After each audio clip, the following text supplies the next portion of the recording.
Mathematic class 9 science group, इसको हम आज स्टार्ट करने लगे हैं।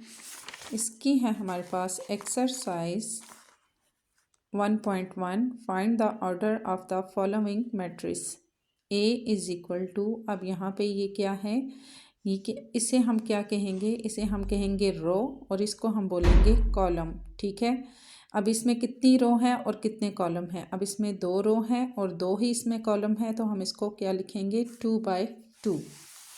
यहाँ मैं आपको ये बता देती हूँ। ठीक है, नेक्स्ट है b is equal to bracket के अंदर 2 0 3 एंड 5। अब इसमें हमारे पास 2 रो हैं और 2 हमारे पास कॉलम है, तो हम इसका आंसर क्या लिखेंगे, order of b is 2/2। Next हमारे पास है c is equal to bracket में 2 और 4। इसमें हमारे पास रो 1 है, ये 1 रो है। ठीक है, कॉलम इसके में हमारे पास 2 है, एक ये कॉलम है एक ये कॉलम है। इसकी अगर लाइन हम यहाँ नीचे और नंबर लेके आते हैं तो ये 2 कॉलम हमारे पास बन जाते हैं। इसका हम लिखेंगे order of c is 1/2। d है इसका, d is equal to bracket में 4 0 6।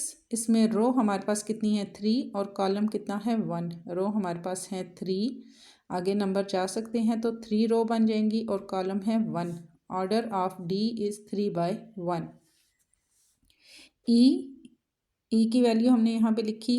इसमें हमारे पास कॉलम है 2 और रो है हमारे पास 3। 2 कॉलम और 3 हमारे पास ये रो बन रही है, तो 3/2 इसका आंसर है। यहाँ पर है f, इसमें सिर्फ ब्रैकेट के अंदर 2 लिखा है, इसमें 1 हमारे पास कॉलम है 1 हमारे पास रो है, तो आंसर इसका होगा 1/1। g हमारे पास पार्ट है, इसके हमारे पास है 3 रो और 3 हमारे पास है इसके कॉलम, इसका आंसर होगा 2/3। h इज इक्वल टू, इसकी हमने वैल्यू यहाँ पे पुट करनी है और फिर हमने देखना है, इसमें हमारे पास 2 रो हैं और 3 हमारे पास कॉलम है, हम लिखेंगे 2/3।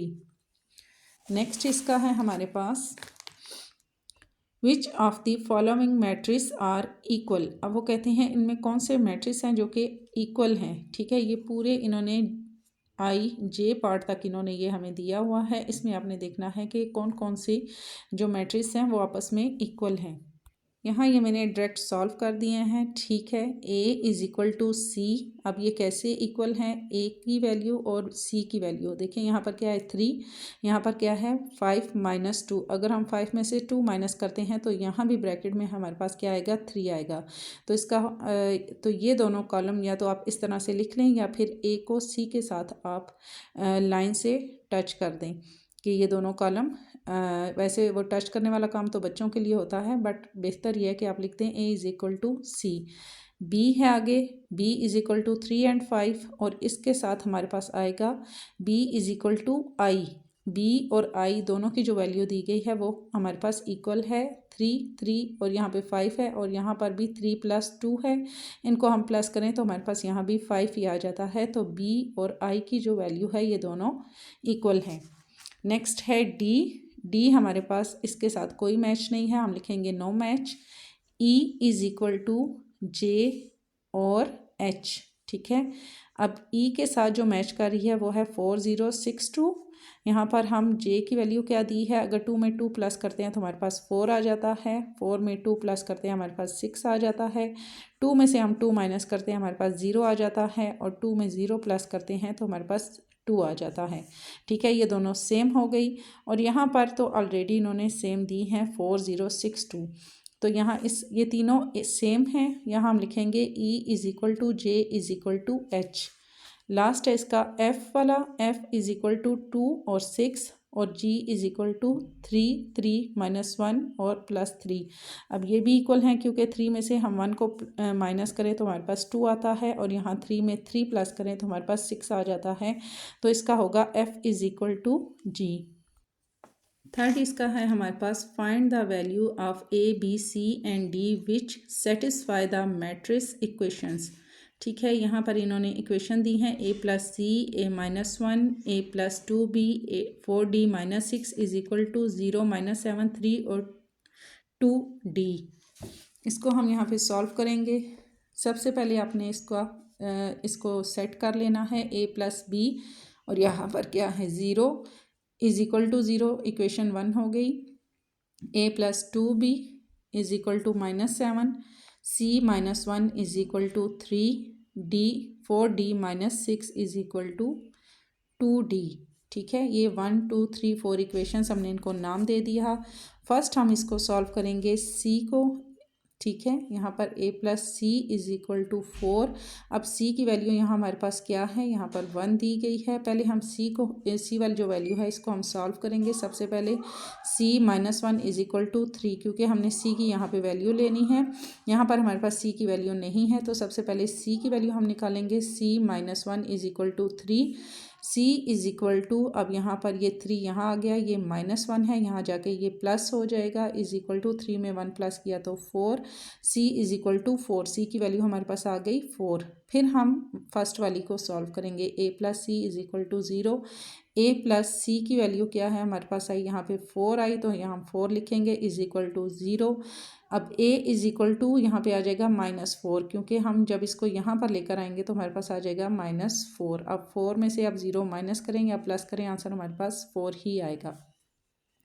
फिर सेकंड वाली हम सॉल्व करेंगे। a plus 2b is equal to -7।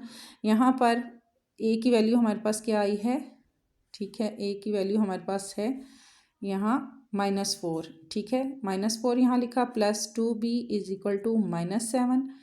2b हमने यहाँ रख लिया, क्योंकि ना इसके साथ a b c का कोई वर्ड है ना इसके साथ, इज इक्वल टू ये -4 है, यहाँ +4 हो जाएगा, ये -7 इसी तरह आ जाएगा।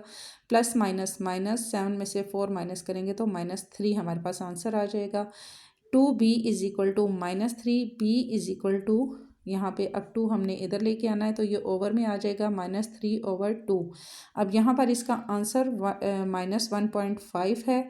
1.5 कैसे आएगा, आपने इसको कैलकुलेटर पे इसको डिवाइड करना है। आप 3 लिखेंगी, डिवाइड का प्रेस करेंगी, और 2 आपने फिर उसके बाद लिखना है, और जब आप उसको इक्वल करेंगी तो हमारे पास जो आंसर आएगा वो -1.5 आ जाएगा। ठीक है, और ये कैलकुलेटर पे ही सॉल्व होगा। नेक्स्ट इसका हमारे पास है equation 4d minus 6 is equal to 2d। अब d वाली जो इक्वेशंस है वो हम एक साइड पे रख लेंगे। 4d minus 2d is equal to 6, ये यहाँ पे -6 है, यहाँ ये प्लस हो जाएगा। अब 4d में से 2d हमने माइनस किए तो हमारे पास 2d ही आ जाएगा, is equal to 6। d is equal to, अब यहाँ पे 2 हम इधर लेके आएंगे तो ओवर में हो जाएगा, 2/6, ये दोनों एक ही टेबल पे क्रॉस हो रहे हैं। 2 1 ज़ा 2, 2 3 ज़ा 6। अब आप इसको 2 तरीक़ों से लिख सकते हैं, या तो आप लिखें d इज इक्वल टू 1/3, या आप लिख सकते हैं d इज इक्वल टू 3।